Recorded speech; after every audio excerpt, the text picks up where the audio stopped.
Este presente de remolino, de gotas invisibles, de veneno minúsculo, de susurro distantes. Calendario perplejo de días repetidos que instruyen el enigma de la fragilidad que nos habita. Que despierte esa idea del pensamiento pleno, la energía anhelada, el sueño solar de las alquimias, que se invente la fórmula del cielo y encuentren su respuesta en los laboratorios que rompan este hechizo. El hechizo de Ana Merino. Quizá el hechizo para nosotros exactamente es la garantía y la protección de los derechos humanos. Buenos días todas, todos y todes. En representación de los organismos públicos de protección de derechos humanos que conforman la Federación, manifiesto el gusto por contar con la presencia de quienes me han antecedido en el uso de la voz con motivo de la inauguración de nuestro Congreso Nacional, Los Derechos Humanos en el Contexto por COVID-19. Alejandro Encina Rodríguez, subsecretario de Derechos Humanos, Población y Migración de la Secretaría de Gobernación, Marta Delgado, subsecretaria para Asuntos Multilaterales y Derechos Humanos de la Secretaría de Relaciones Exteriores, Guillermo Fernández Maldonado, representante en México de la Alta Comisionada de las Naciones Unidas para los Derechos Humanos, muy bienvenido, Guillermo, y Rosario Piedra Ibarra, presidenta de la Comisión Nacional de los Derechos Humanos. Además, agradezco la participación en este Congreso Nacional de Cristian Roberto Morales Furiman, representante de la OMS en México, de Pablo Llanes Rizo, coordinador de investigación de la Comisión Económica para América Latina y el Caribe, Catalina de Bandas Aguilar, exrelatora especial sobre los derechos para las personas con discapacidad de la ONU, Cristina Ayub Rich, presidenta del Instituto Latinoamericano de Ombudsman, Luis Ernesto Pederna Reina, presidente del Comité de los Derechos del Niño de Naciones Unidas y actualmente presidente del Grupo de Comités de Naciones Unidas, y Dana Graver Ladek, representante de la OIM en México. En el contexto actual, los organismos públicos de derechos humanos enfrentamos diversos retos. En primer lugar, un reto central de nuestro mandato constitucional y democrático es operar como parte del sistema de pesos y contrapesos.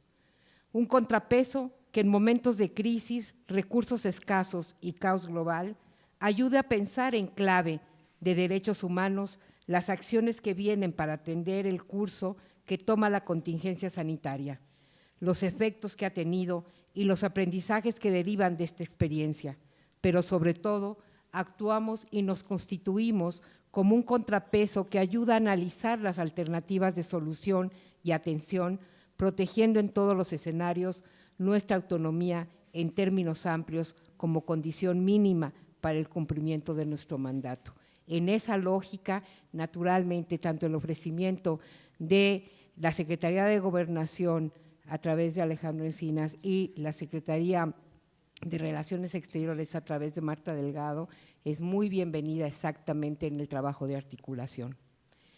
La enfermedad COVID-19 y la pandemia declarada con motivos de su alcance global han representado un desafío para los estados.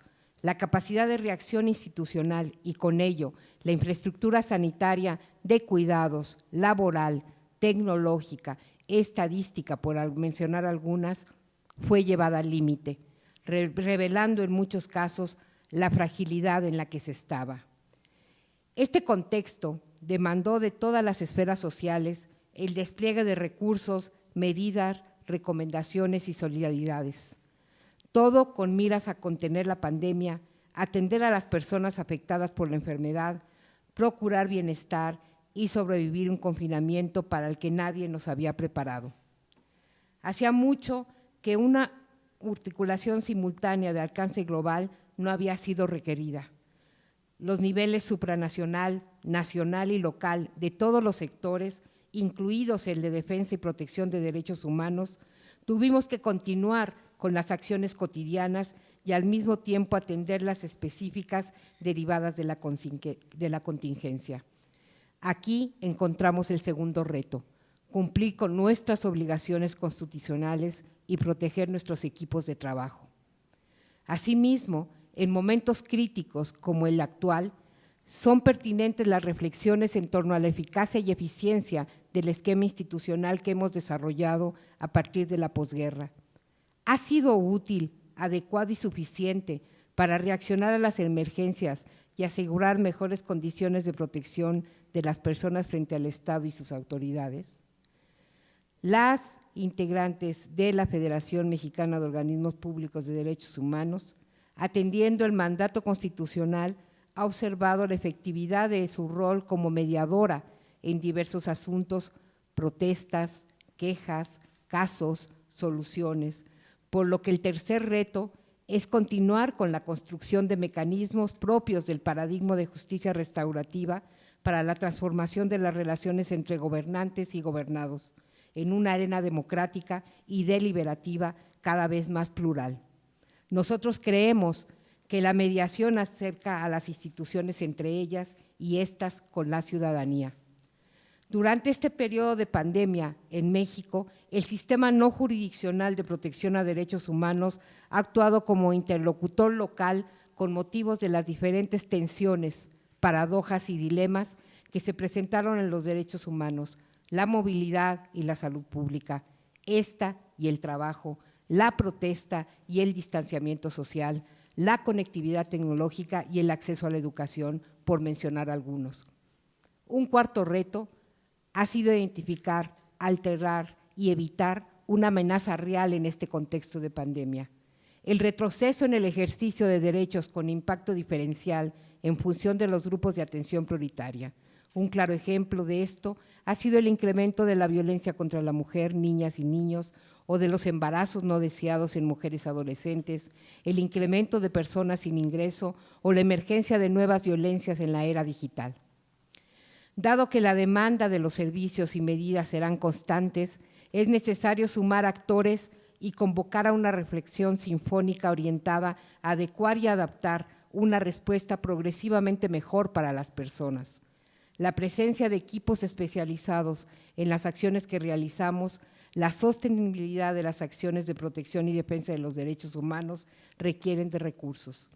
Al respecto, quiero referirme al quinto y último reto: asegurar la autonomía entre sus diversas expresiones, también la presupuestal. Esto implica responsabilidad, honestidad y transparencia en el gasto, sin duda, al mismo tiempo que supone garantizar los recursos suficientes para continuar con el cumplimiento de nuestro mandato constitucional en las situaciones ordinarias y en las extraordinarias, como la que estamos enfrentando y la que en un futuro inmediato estaremos enfrentando. En momentos como el actual, es preciso dar a las personas y colectivos nuestras respuestas locales concretas a problemas globales. En adición, un requisito democrático necesario es que tales medidas sean respetuosas y apegadas a las obligaciones en materia de derechos humanos. Estas constituyen un pacto para la protección de la dignidad humana y el equilibrio en la relación entre ciudadanía y autoridades. El sistema no jurisdiccional tiene esta tarea para la mejora en el cumplimiento de las obligaciones del Estado frente a las personas que hoy estamos aquí. A nombre de la Federación Mexicana de Organismos Públicos de Derechos Humanos, reitero la bienvenida y el agradecimiento por su participación. Tengamos, pues, una buena jornada. Muchísimas gracias.